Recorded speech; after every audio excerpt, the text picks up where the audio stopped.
Em nome do Pai que me criou, e do Filho que me resgatou, e do Espírito Santo que me santificou, divina vontade, reina na minha vontade. Continuação da leitura do Evangelho como me foi revelado por Maria Valtorta. Capítulo 35. A fuga para o Egito. Ensinamentos sobre a última visão ligada à vinda de Jesus. 9 de junho de 1944. O meu espírito vê a seguinte cena. É noite, José dorme em sua cama, no seu pequeno quarto. Um sono tranquilo de quem descansa de muito trabalho, feito com honestidade e capricho. Eu vejo na escuridão do ambiente, rompida apenas por um pouco da luz do luar, que penetra por uma abertura da janela, encostada, mas não totalmente fechada, como se José tivesse calor ou quisesse ter aquele pouco de luz, para saber calcular o despontar da alvorada, levantando-se diligente. Ele está deitado de lado e no sono sorri. Quem sabe a qual sonho que esteja tendo, mas seu sorriso se transforma em preocupação. Ele suspira profundamente, como se faz quando se tem um pesadelo, e acorda sobressaltado. José se assenta sobre a cama, esfrega os olhos e olha ao redor de si. Olha depois para a janela, por onde está entrando a claridade do luar. É noite alta, mas ele pega a roupa que está estendida aos pés da cama e, continuando sentado sobre a mesma, a vai vestindo sobre a túnica branca de mangas curtas que ele trazia sobre a pele. Afastadas as cobertas, põe os pés no chão e procura as sandálias.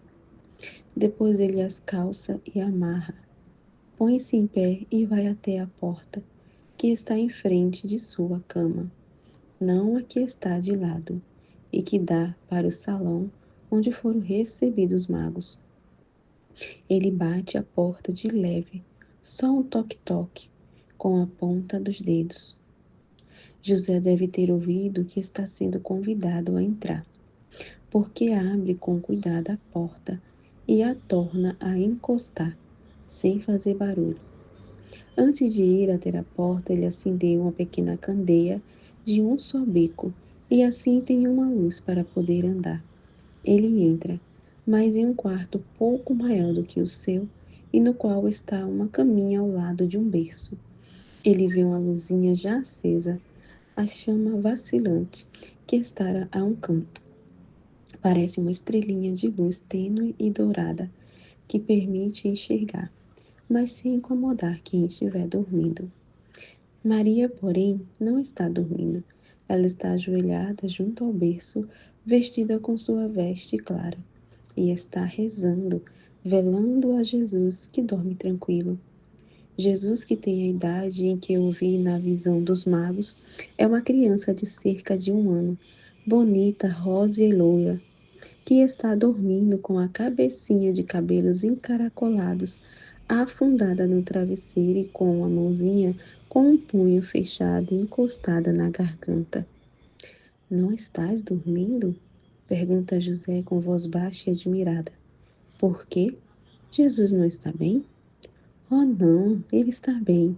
Eu estou rezando, mas certamente depois dormirei. Por que vieste, José? Maria fala, permanecendo ajoelhada onde estava. José fala em voz muito baixa para não despertar o menino, mas sua voz é agitada. Precisamos ir embora logo daqui, mais logo. Prepara o baú e um saco com tudo que puder caber nele. Eu vou preparar tudo mais e levarei o mais que puder. Ao romper da aurora, fugiremos. Eu faria isso até antes, mas preciso falar com a dona da casa. Mas por que esta fuga? Depois eu te falarei melhor. É por causa de Jesus. Um anjo me disse: pega o menino e a mãe e foge para o Egito. Não percas tempo. Eu vou preparar o que puder. Não há necessidade de dizer a Maria que não perca tempo. Assim que ela ouviu falar de anjo, de Jesus e de fuga, compreendeu que está em perigo seu filho. Pôs-se em pé, branca como se tivesse um rosto de cera, com a mão posta sobre o coração angustiada.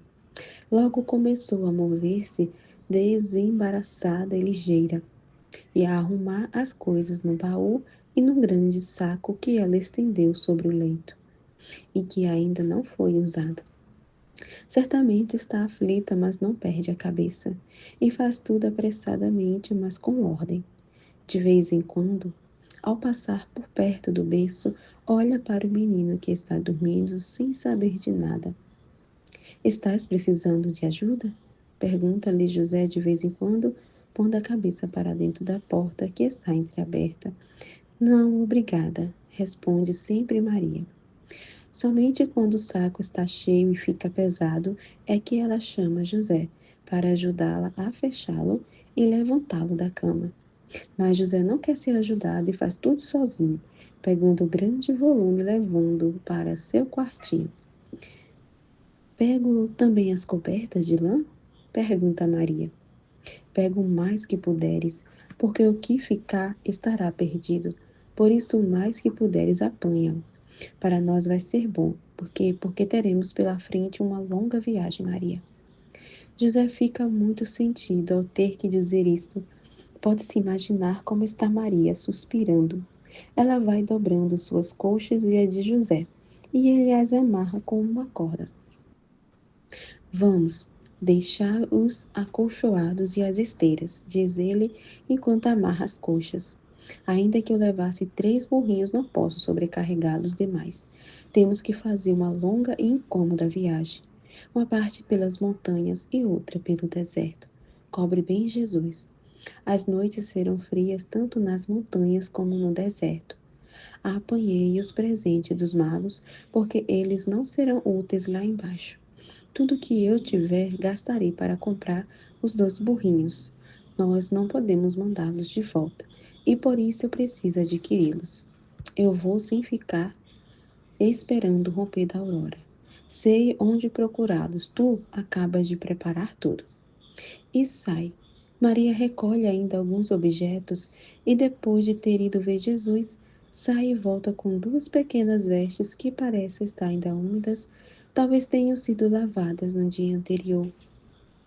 Elas dobra e envolve um pano e as ajunta com as outras coisas. Já não há mais nada. Ela olha ao redor e vê um brinquedo de Jesus em um canto. É uma ovelhinha entalhada em madeira. Ela pega com um soluço e a beija. A madeira está com os sinais dos dentinhos de Jesus e as orelhas da ovelhinha estão mordiscadas. Maria acaricia aquele objeto sem valor, feito com uma madeira clara e comum, mas que para ela é de grande valor, porque lhe fala do afeto de José por Jesus e lhe fala também do seu menino.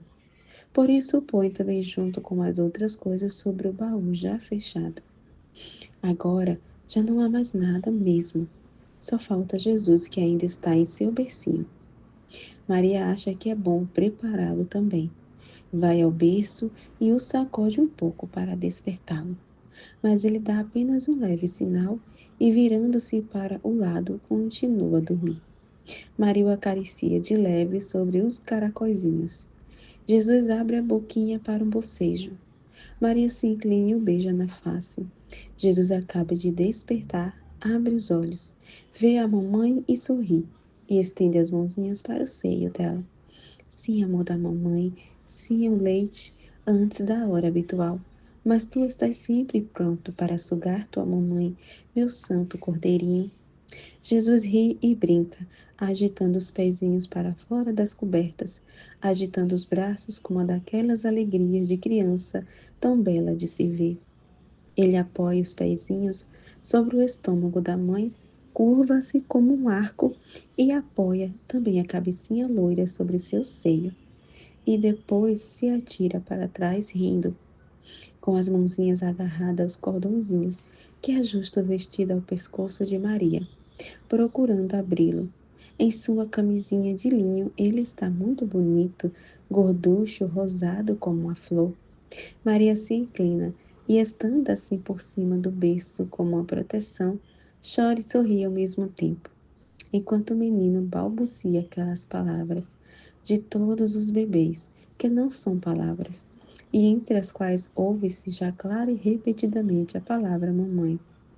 Ele olha para ela, admirado por vê-la chorar. Estende uma mãozinha para as lágrimas que caem e se deixa molhar por aquelas carícias. Gracioso, torna a apoiar-se no seio materno e se encolhe toda acariciando com sua mãozinha. Maria o beija por entre os cabelos e o pega no colo. Senta-se e o veste. O vestidinho de lã já está posto e as sandalinhas também. Maria lhe dá de mamar. Jesus suga contente o bom leite de sua mamãe e, quando percebe que da direita está vindo menos, procura a esquerda. Ri ao fazer isso, olhando de alto a baixo para sua mamãe. Depois adormece de novo sobre o seio dela. Sua bochecha rosada e gorducha está ainda contra o seio branco e redondo. Maria se levanta lentamente e o coloca sobre a colcha de seu leito. Cobre-o com o seu manto. Volta ao berço e dobra as pequenas cobertas. Fica pensando se não será bom pegar também o pequeno colchão. É tão pequeno, pode-se levar. Então ela o coloca, junto com o travesseiro, perto das coisas já postas sobre o baú. Chora sobre o berço vazio a pobre mãe que está sendo perseguida com seu filho. José já está de volta. Está pronta? Jesus está pronto? Pegaste as suas cobertas, a sua caminha? Não podemos levar o berço, mas pelo menos que ele tenha o seu pequeno colchão, pobre pequenino, que procuram a sua morte. José, Maria dá um grito enquanto se agarra ao berço de José. Sim, Maria, a sua morte. Herodes o quer morto, porque tem medo, por causa do seu reino humano. Ele tem medo deste inocente, aquela fera imunda. Que irá ele fazer? Quando ficar sabendo que o menino fugiu, eu não sei. Mas nós já estaremos longe. Não creio que ele queira se vingar, procurando até a Galiléia. Já lhe seria muito difícil descobrir que nós somos galileus. E mais ainda, que nós somos de Nazaré. E quem é que somos exatamente?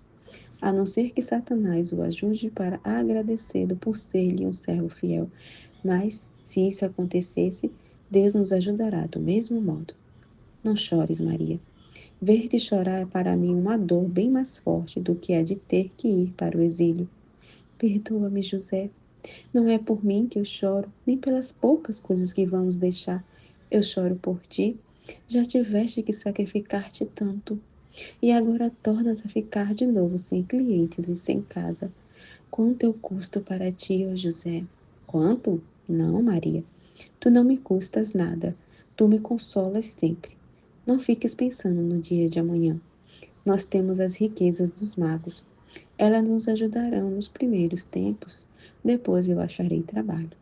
Um operário honesto e que tenha capacidade logo abre caminhos. Já viste como foi aqui? As horas não me bastam para o trabalho que tenho. Eu sei, mas quem te aliviará da saudade? E a ti, quem te aliviará da saudade daquela casa de que tanto gostas? Jesus, tenho que ir lá, Dive. E eu, tendo Jesus, tenho a pátria a qual tenho esperado até os poucos meses. Tenho, meu Deus. Estás vendo como não vou perder nada do que me é mais querido sobre todas as coisas. Basta que salvemos a Jesus, que tudo ficará conosco. Mesmo que não tivéssemos mais de ver este céu, estes campos, nem aqueles ainda mais queridos da Galileia, teríamos sempre tudo, porque o temos. Vem, Maria, que o amanhecer está chegando. É hora de irmos saudar a nossa hospedeira e pegar as nossas coisas. Tudo irá bem. Maria se levanta obediente. Envolve-se no manto enquanto José está fazendo o último embrulho e depois sai transportando. Maria soergue delicadamente o menino e o envolve com um xale, apertando contra o coração. Olha para as paredes que a hospedaram durante alguns meses e com uma mão toca nelas de leve. Feliz casa que mereceu ser amada e abençoada por Maria. Ela sai e atravessa o pequeno quarto que era de José e entra no salão. A dona da casa, em lágrimas, a beija e saúda, e levantando uma das extremidades do chale, beija na fronte o menino, que está dormindo tranquilo. Descem pela escadia externa. Vem chegando uma primeira claridade da aurora, quando se começa a ver alguma coisa. Naquela pouca luz pode-se ver 3 burrinhos. O mais robusto está carregando com as alfaias. Os outros estão selados. José faz força para acomodar bem o baú e os embrulhos sobre a albarda do primeiro. Vejo as suas ferramentas de carpinteiro amarradas em pacotes dentro do saco. Ainda há saudações e lágrimas. Depois Maria monta no seu burrinho, enquanto a dona da casa segura Jesus no colo e o beija ainda, devolvendo-o depois a Maria.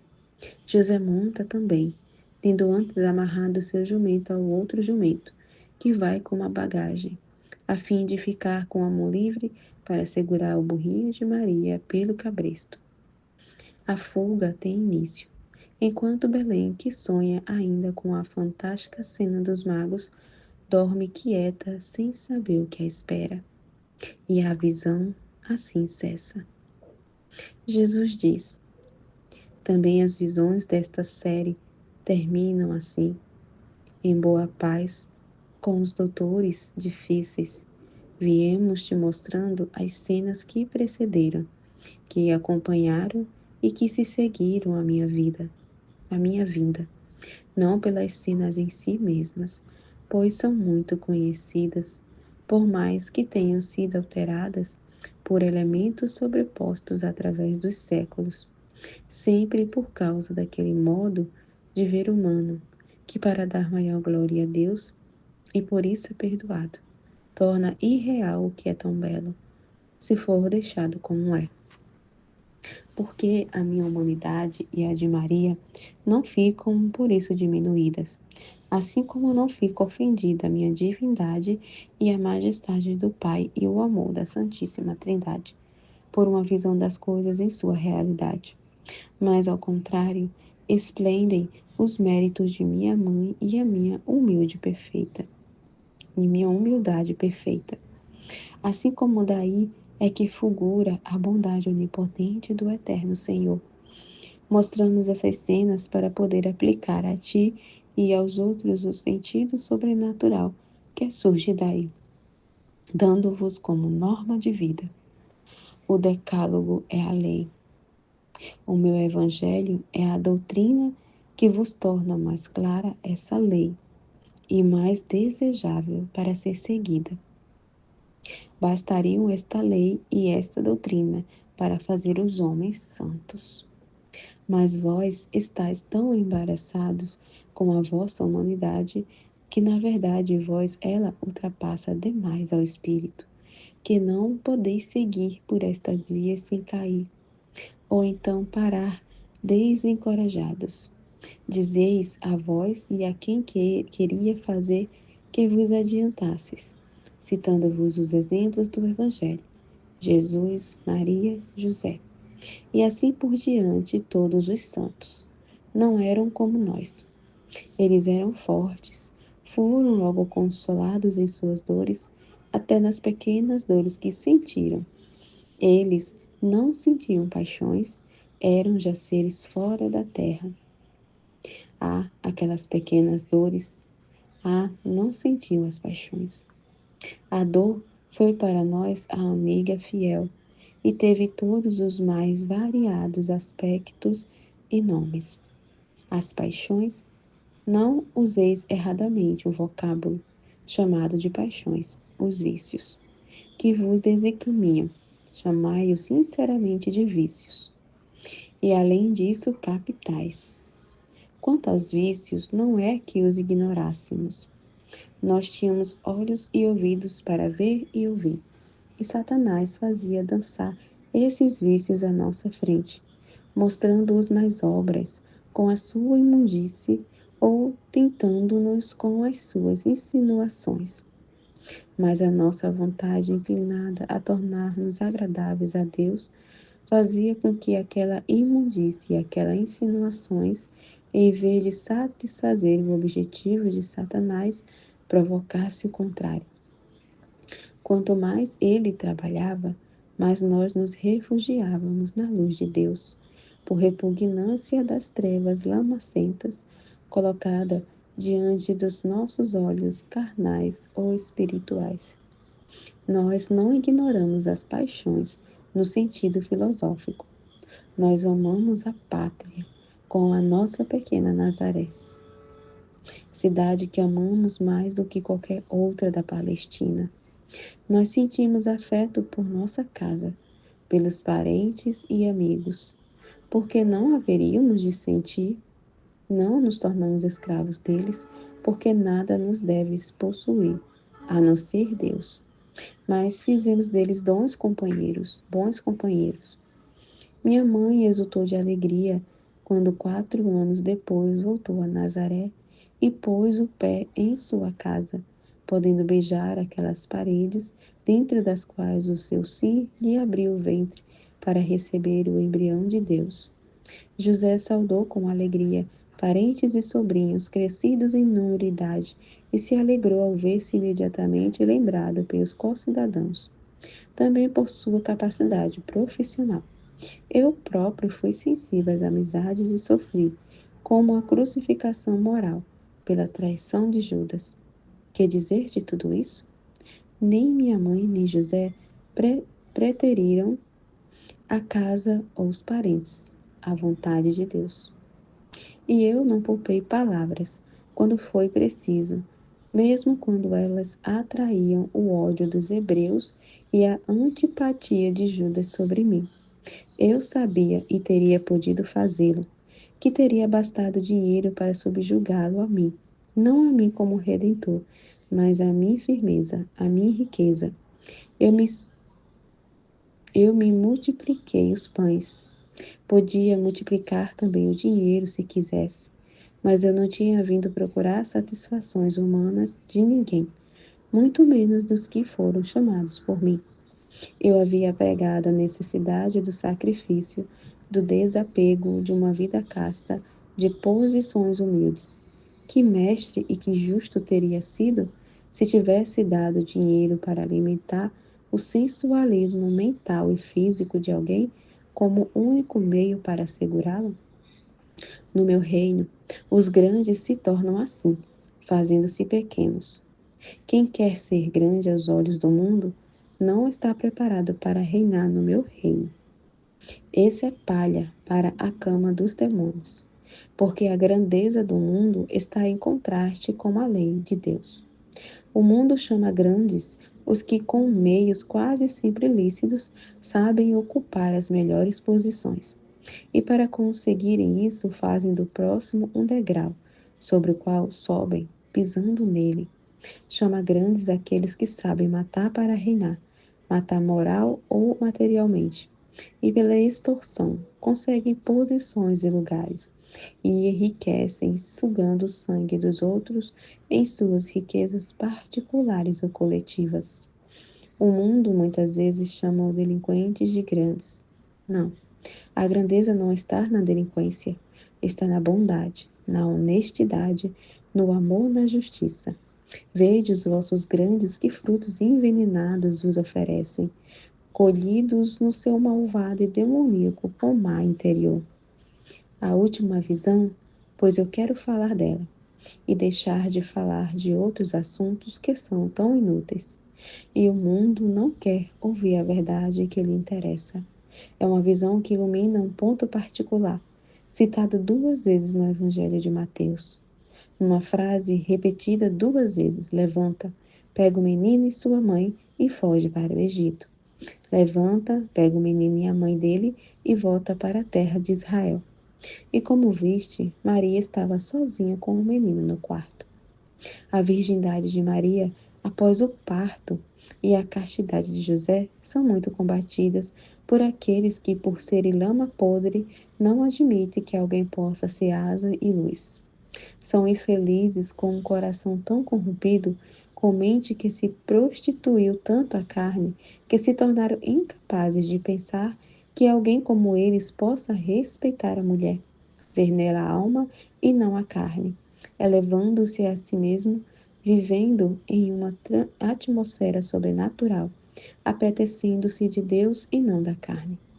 Pois bem, aos negadores do belo, a estes vermes, incapazes de se tornarem borboletas, a estes répteis cobertos pela baba de sua libidinagem, incapazes de compreender a beleza de um lírio, a estes eu digo que Maria foi e permaneceu virgem, e que só sua alma foi casada com José, como no seu espírito se uniu unicamente ao Espírito de Deus e por obra dele. Ela concebeu o seu único filho, eu, Jesus Cristo, unigênito de Deus e de Maria. Isto não é uma tradição que floresceu mais tarde, por um amoroso respeito para a bem-aventurada que foi minha mãe, mas é uma verdade que desde os primeiros tempos foi conhecida. Mateus não nasceu séculos depois. Ele foi contemporâneo de Maria. Mateus não era um pobre ignorante que tivesse vivido nas selvas, com facilidade de acreditar em qualquer história. Era um fiscal da receita, como diríeis hoje, ou um cobrador de gabelas, como naquele tempo dizíamos. Ele sabia ver, ouvir, compreender, separar o verdadeiro do falso. Mateus não ouviu as coisas por meio de terceiros, mas ele as recolheu dos lábios de Maria, a qual seu amor pelo Mestre e pela verdade o havia levado a fazer perguntas. Não posso chegar a pensar que esses negadores da inviolabilidade de Maria pensem que ela tenha podido mentir. Os meus próprios parentes a teriam podido desmentir se ela tivesse tido outros filhos, pois Tiago, Judas, Simão e José eram condiscípulos de Mateus. Por isso seria fácil confrontar as versões, se outras houvessem. Mateus nunca diz: levanta e pega a tua mulher. Ele diz: pega a mãe dele. Antes diz: virgem desposada a José. José, seu esposo. Não me venham dizer que isso era um modo de falar dos hebreus, como se dizer a palavra mulher já fosse uma infâmia. Não, negadores da pureza. Desde as primeiras palavras do livro se lê e se unirá à sua mulher. Ela é chamada companheira, até o momento da consumação sexual do casamento, mas depois é chamada mulher, em diversas passagens e em diversos capítulos. E assim acontece com as esposas dos filhos de Adão. É assim que Sara é chamada, mulher de Abraão. Sara, tua mulher, e toma tua mulher e as tuas duas filhas. Foi dito a Ló. E no livro de Ruth está escrito, a Moabita, mulher de Maalon. E no primeiro livro dos reis está dito, Elcana teve duas mulheres. E ainda mais, depois Elcana conheceu sua mulher Ana. E ainda, ele abençoou Elcana e a mulher dele.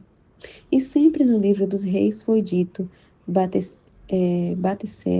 Batseba, mulher de Urias, o Eteu, tornou-se mulher de Davi e lhe deu um filho.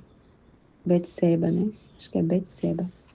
O que se lê no livro azul de Tobias, aquilo que a igreja canta para nós nas vossas núpcias, nas vossas, nas vossas núpcias, para aconselhar-vos a serem santos no matrimônio, lê-se, ora, quando Tobias chegou com a mulher e com o filho, e ainda, Tobias conseguiu fugir com o filho e com a sua mulher. Nos evangelhos, isto é, nos tempos de Cristo, nos quais se escrevia relativamente àqueles tempos antigos em linguagem moderna, não havendo, portanto, necessidade de se pensar em erros de transcrições, foi dito pelo próprio Mateus no capítulo 22. O primeiro, tendo-a tomado por mulher, morreu e deixou a mulher ao irmão. Marcos, no capítulo 10, quem repudia a mulher? Lucas chama Isabel de mulher de Zacarias 4 vezes em seguida, e no 8º capítulo diz Joana, mulher de Cusa. Como estás vendo, não era este nome um vocábulo proscrito para quem estava nos caminhos do Senhor. Um vocábulo imundo que não era digno de ser proferido, e muito menos escrito onde se trata de Deus e das suas admiráveis obras. O anjo dizendo, o menino e a mãe dele, vos demonstra que Maria foi mãe verdadeira, mas não foi mulher de José. Ela permaneceu sempre a virgem desposada a José. Este é o último ensinamento destas visões. É uma auréola que resplende sobre a cabeça de Maria e de José, a Virgem Imaculada, o homem justo e casto, os 2 lírios entre os quais eu cresci, ouvindo só fragrâncias de pureza. A ti, pequeno João, eu poderia falar sobre a dor de Maria, por seu duplo afastamento de sua casa e de sua pátria. Mas não há necessidade de palavras. Compreendo que seja isso e disso desfaleces. Dar-me a tua dor, só quero isto, é mais do que qualquer outra coisa que me possa dar. Hoje é sexta-feira, Maria. Pensa na minha dor e na de Maria sobre o Gólgota, para que possas suportar a tua cruz. A paz e o nosso amor fiquem contigo. Amém. Fiat.